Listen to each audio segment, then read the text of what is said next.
Pendant ce temps, le procureur de la République poursuit l'opération de sensibilisation sur la lutte contre l'insécurité, accompagné des agents de force de police nationale et ceux de la Direction générale des recherches. Ils ont sillonné plusieurs quartiers et arrondissements de la capitale. Plus d'une centaine de personnes ont été interpellées pour diverses raisons. Césarine Andem, Ludovic Bitegui.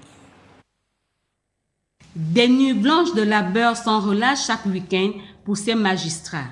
Olivier Nzaou et son équipe s'attellent à lutter efficacement contre l'insécurité, la drogue et toute forme de criminalité afin de permettre aux citoyens de vivre dans la sérénité.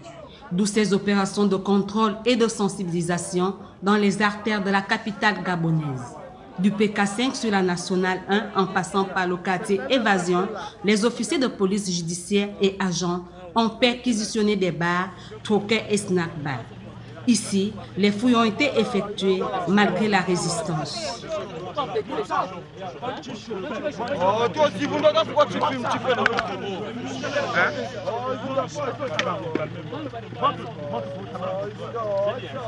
Pour certaines personnes rencontrées sur le terrain, l'initiative est louable, mais beaucoup reste encore à faire. Effectivement, il faut justement tourner, sinon circuler dans les snack bars et les bars, sinon les débits de boissons, parce qu'on remarque que la majorité de jeunes qui sont en plein dans l'insécurité traînent dans les débits de boissons. Les mineurs ne doivent pas se retrouver ensemble avec les papas comme nous.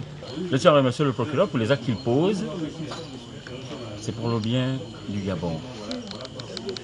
Lutter contre la délinquance juvénile, je soutiens cela. C'est quoi ça? La patrouille s'est poursuivie dans la commune voisine d'Ontoum, plus précisément à Bikele, où un dealer de chanvre indien est tombé dans les mailles du filet des agents. Sur plus d'une centaine de personnes interpellées, environ 60 sont en majorité les mineurs. Fort de ce constat, le ministère public lance un appel aux parents à plus de responsabilités. Selon un calendrier bien spécifique, ces opérations de contrôle s'étaleront sur l'ensemble de la province de l'Estuaire.